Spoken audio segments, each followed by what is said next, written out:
Oi! That I would live up to that. Well, good evening. Thank you all so much for coming. Can you see me in the back? Yes. Because I can't see you. Yeah, we can see you. So I grew up in Israel and just performed today at, I performed the Land Twice Promised at the Provincetown Playhouse on MacDougall. You were there. So really excited to be able to come here and tell some other stories. I keep thinking, what should I tell you? What should I tell you?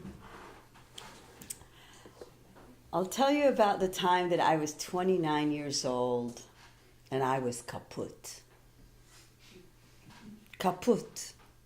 That's finished in my grandmother's Yiddish.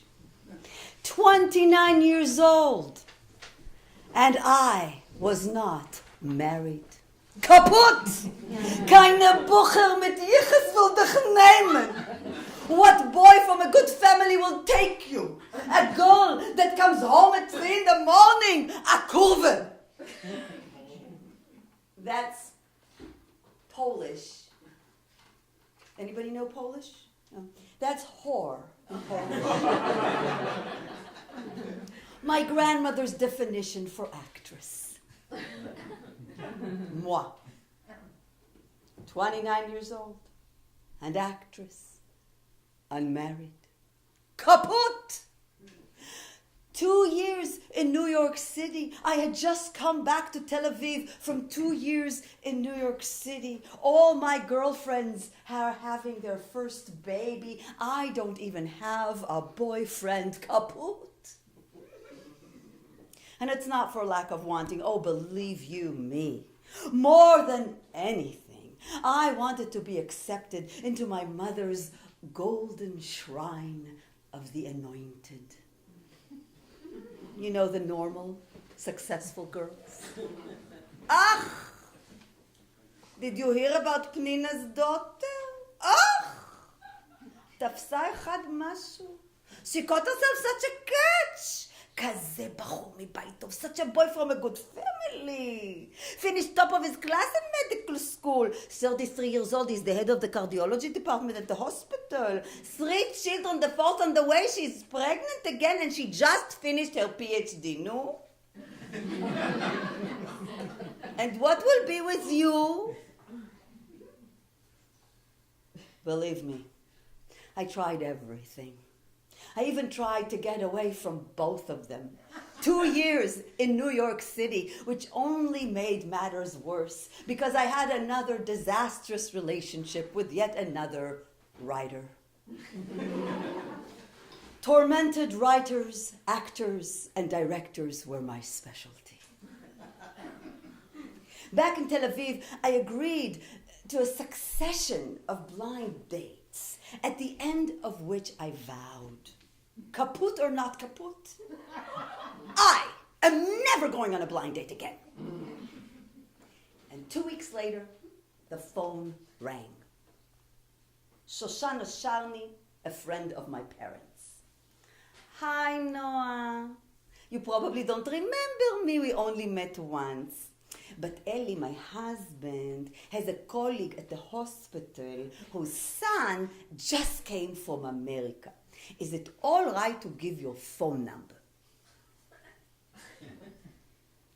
I said, I'm not sure. I just came back from New York City. What does he do? He is coming here to study at the university to do his master. In what? I don't know. How old is he?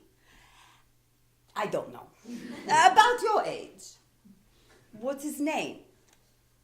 I don't know. I'll tell you this. I know one thing for sure. He comes from a good family. And that's when I knew that I had just hit the bottom of rock bottom. A good family. A boy. A shidduch. A match for my grandmother. I tried to be polite. I said, So Shana, thank you so much for thinking of me. But you know, I just decided I'm not going on blind dates anymore. Oh, no. Don't think about it like this. It's not a shidduch. It's not a match. Look, he just came from America. He doesn't know anybody here. And you sit in the cafes with all the bohemia. You know so many people. Take him around, introduce him, do a mitzvah, a good deed. But okay, I'm a good Jew. A mitzvah I can do. 3 weeks later, the phone rings. A clearly nervous voice in absolute American is quivering on the other side. Hi, I got your number from my dad. I said, hi, look, I have to be very honest with you. I just came back from New York City. I don't really like Americans. He didn't miss a beat. That's all right, he said. I'm from California.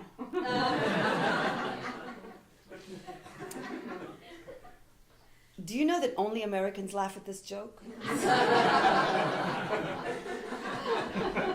Just so that you feel special. Israelis have no idea what I'm talking about. So when I hang up the phone, I realized I had just laughed for 30 minutes and agreed to a blind date with an American botanist. October 31st, not a day that we celebrate in Israel, I opened the door to a tall, thin young man with a trimmed beard, large, square, dark-rimmed glasses, buttoned-down shirt, pens in the pocket, the epitome of nerd. He holds out a bottle of California wine. Happy Halloween! What guy brings a gift on a first blind date? No Israeli. Definitely not Israeli. I let him in, and the panic sets in. I mean, mega panic. What in the world am I going to talk about with a botanist? What in the world do I have in common with a scientist? I mean, I go out with interesting people. Poets, writers, directors, actors. What are we going to talk about? So, obviously, the guy needs to be put to the test. In between the laughter and the jokes, I drop in the name of Bertolt Brecht, my favorite poet and playwright. He hasn't heard of him. Dostoevsky, heard but never read. Not even the brothers Karamazov? No. And so it is very quickly clear that moi, sophisticated, refined, intellectual, creative, complex moi, have absolutely nothing in common with this American botanist who studies the tip end of cucumber roots under a microscope. I mean, yes, we're laughing, there's all these jokes, but what are we going to talk about? What do we have in common? My plants. I remembered my plants. I had a balcony full of plants that I grow completely intuitively. I have no idea what their names are, and I had a plant who was having a lot of trouble. And here is a plant guy. I'm going to take him to the balcony. He's going to give me some botanical advice. We're going to have something in common. I take him out to the balcony. I point to the plant in question. I say, so, this guy here, he gets a little bit of sun in the morning, gets a little bit of sun in the afternoon, he gets a little bit of sun, but I don't know, he's not doing too well, so is sun good? The American examines the plant closely and says, yeah, sun, sun's good. Sun's not bad. What is that? I'm Israeli. It's yes or no, life or death, war or peace. What is that? I point to the wall. So, should I move it? Because here it's shade all the time, so I don't know, maybe it needs shade? The American examines the place closely. Yeah. Shade, yeah. Shade's good. Yeah, shade's not bad. Who is this guy? I do the after call. You know the after call to my girlfriend, Mickey? Oh, Mickey, I don't know. I mean, the guy's an American and he's a botanist. I mean, yes, we were laughing so hard my face is hurting, but he's a botanist. He does with plants. I don't know. What's his name? No. I'm not telling you his name because you're going to do that high school thing. Noah Freiberg, Noah Katz, Noah Ginsberg. Forget it. I don't even know if I'm going on a second date with this guy. So she sends me to her therapist. Her therapist has unusual American methods. He asks me to make a list of the 3 most important things I'm looking for in a man. I'm shocked beyond rage. Moi? Sophisticated, refined, intellectual, complex. Moi? To make a list like groceries? He's unruffled. Come on. There must be something you're looking for in a man. What? Does he need to be rich? No, I'm a hardcore socialist. I don't even own a couch. Good. So, what? There must be something you're looking for in a man. I don't know. He has to be smart. Good. Let's say the guy has a double PhD from Harvard in philosophy and mathematics. Is that good? Yeah. Good. Let's say you are married. You come home from your work in the theater and in your work with the emotionally disturbed children, and he's sitting on the couch, he's reading the paper, you start talking about your day, he doesn't look up, he looks at the paper. Is that good? No, but he's smart, double PhD from Harvard. Well, he has to be interested in what I'm doing. So maybe instead of smart, we write mutual curiosity. Okay. And patience. I'm a very impatient person. He has to be very patient. Good. Mutual curiosity, patience. What will be number 3? I don't know. Good sex. Good sex, completely overrated. Good sex comes with time and intimacy. How about we write basic physical pleasantness?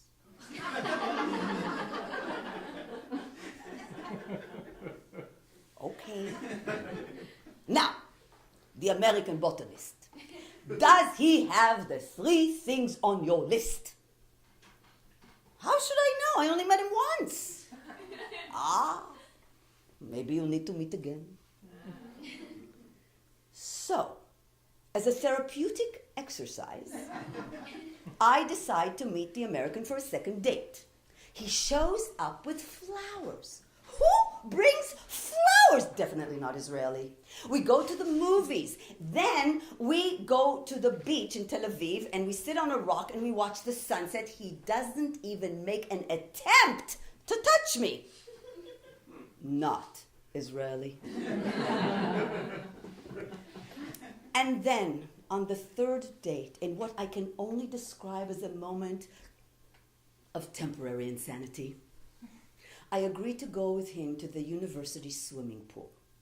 And it's only when I come out of the locker room that I realize he's going to see me in my bathing suit on our 3rd date. He's going to see these white thighs on our 3rd date. In hysteria, I dash up the grassy slope to the row of folding lawn chairs overlooking the swimming pool. I have to get to the chair before him and put the towel over my white thighs. I dive into the chair so fast, it folds on top of me. The American is trying very hard not to laugh. He bends down and he holds out his hand to help me out of my somewhat unusual posture. My face is beet red, enhanced by the proximity and the glare of the thighs. But I have no choice, so I take the hand. It's cool and steady and somehow feels like home. I do the after call to my girlfriend, Mickey. Mickey, you're never going to believe it. After that catastrophe in the swimming pool, he came with another gift. He brought a bag of bath toys. He says for the next time you find yourself in water, you know, like a little white swan and a little yellow ducky and a... Oh, that's so sweet, she said. Sweet? Oh, Noah, can't you see? The guy can laugh at himself. What a breath of fresh air. No ego. And for the first time, in my hyper-hysterical sense of state of anxiety, I take a moment to breathe. Yeah, I guess that is kind of sweet. I never met anyone like that. He's reading the Brothers Karamazov. He is reading Dostoevsky for you? All right, Noah, what's his name? Stuart. Stuart what? Stuart Baum. Noa Baum. Noa Baum, Noa Baum, Noa Baum. Not bad at all. On our wedding day, Shoshana Shalny meets Stuart for the very first time. She gives me a big hug and says, what did I tell you, He comes from a good family.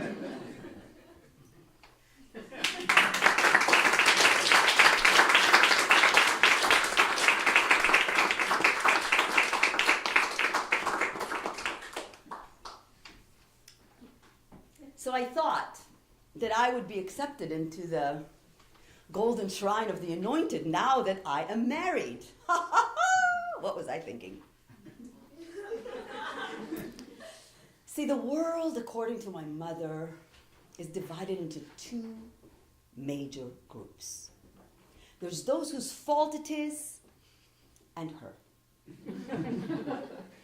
Maybe you had one of those. I don't know. But at any given moment, she will be more than happy to give you the rundown with all the details about the ones whose fault it is, and especially about the one who's always at fault, and that's, obviously, can you guess, my father. Now, my father's world is slightly more complicated than that. He's a retired university professor, and his main goal in life is to be left in peace, to contemplate and think. And so he also abhors any forms of conflict, so he spends most of his life pacifying and avoiding, especially my mother. Now, I had just given birth to my first baby. And my parents came all the way from Jerusalem to Davis, California for the birth of their first granddaughter. It was one of those lovely summer days in Davis, California, where the temperature reaches a gentle 115 Fahrenheit in the shade. My baby was 3 days old, and my mother was helping. No? Are you coming? I made a salad. I worked all morning on the salad. I cut it small the way you like it. Why aren't you coming to eat? No? What are you doing? Are you breastfeeding again? Och, nu bemet. She just ate. You're spoiling the baby. You're not letting her cry. Don't you know that the crying develops their lungs? She just makes a peep and immediately you start feeding her? I'm telling you, you are spoiling the baby. By about 2 p.m., I was ready to jump off the Golden Gate Bridge, if only I could get there. And to spare my 3-day-old child from a future of being an orphan, I decided I was going to send my mother to the mall. I figured it's about 30 minutes each way, 30 minutes to an hour at the mall. That's 2 or 3 hours of quiet. It's priceless. Now, my mother refuses to drive in America, so she recruits my father. Now, my father is a retired university professor. He's extremely brilliant and very, very quick when it comes to thinking, writing, lecturing. But all other walks of life, in particular driving, how should I describe it? They fall into this hazy twilight zone of slow motion. In Israel, the police actually pay for him to stay off the roads. He's a danger because when he drives, it's so slow that everybody gets road rage around him, and it's very dangerous in Israel. Now, he has never driven in our 1985 stick-shift Ford Tempo. He hasn't been on an American highway for more than 25 years, but for his beloved daughter, for his brand new grandchild, my father was willing to risk his life and get on an American freeway. So they were out the door, and I was enjoying the first 10 minutes of quiet since the birth of my baby. When the door burst open and my mother storms in. Where is he? What? Where is he? Where's Abba? Didn't he go out with you? Oh, no, that's what I'm asking you. This man is driving me crazy. He's driving me crazy. I went downstairs. I opened the back door of the car to put my hat on the windowsill, and it was so hot in that car. Oh, it was like a furnace in there. I said to him, turn on the air conditioner. It's so hot. Who can go into this car? I slammed the door. I sat on the sidewalk in the shade to wait for the car to cool down, and he starts to drive. I thought maybe he's turning the car around. But I'm sitting there now for 10 minutes and he's not back. Where could he be? Wait a minute. What do you mean he drove away? Did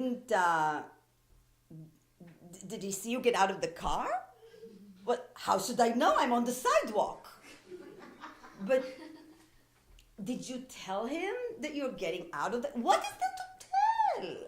I said, turn on the air conditioner. And I could just see it. I could just see the picture slowly zooming into focus. My father's head barely visible above the wheel.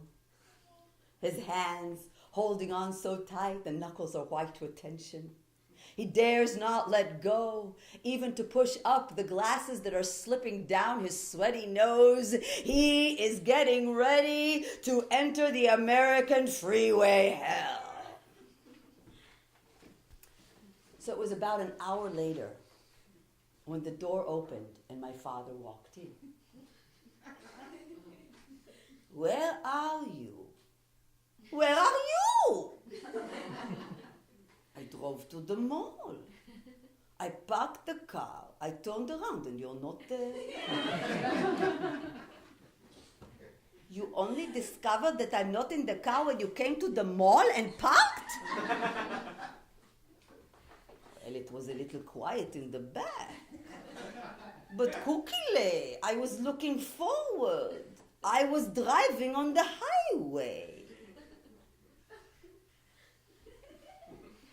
You think I'm making this up, don't you? I couldn't make it up even if I tried.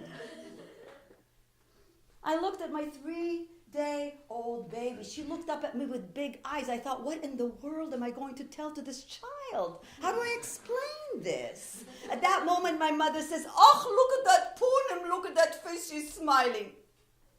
Ima, she's 3 days old. She can't possibly be smiling. She is smiling. I am your mother. I'm telling you she's smiling. You tell her. You are university professor. Is she smiling? Of course she's smiling. She's precocious. What could I say? I said, baby, love comes in many different, sometimes strange packages. Meet your grandparents. Welcome to the world. Welcome to the world.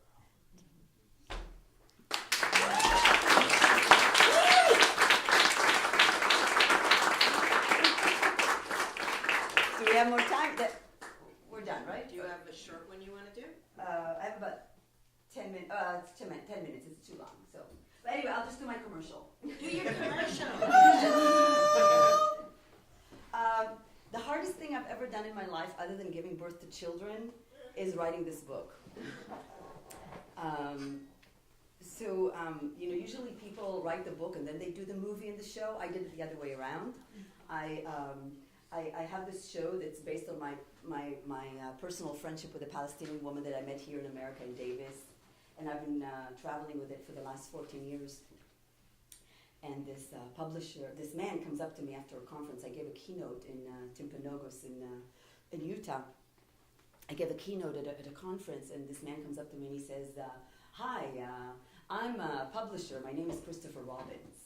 And I said, oh yeah.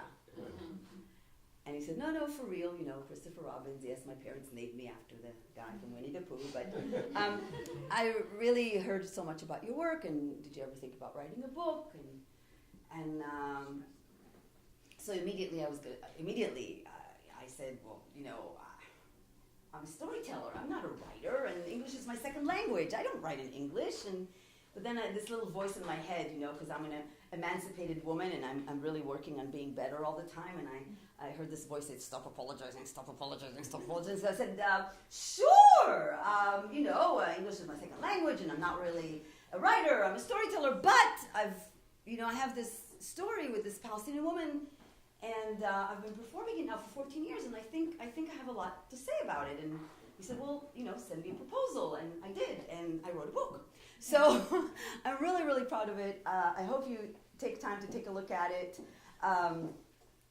It has kind of the journey from growing up in Israel and Jerusalem with one narrative, and then becoming a storyteller, and coming to America and meeting this woman, and our conversations and how they inspired me to create a storytelling piece, and then performing with it for the last 14 years, and the different reactions, and learning how to embrace a more complex view of the world, and use the power of storytelling to build bridges for peace. So this is my commercial. There's also a DVD of the show here, and I have 2 CDs. The story about my shidduch is here among several, and also the story about my crazy parents is here, and there's other stories. And I'm selling the CDs at a special discount for this house concert, so it's $10 instead of $15. And now we're going to do an intermission because we had the commercial. So can we have another round of applause?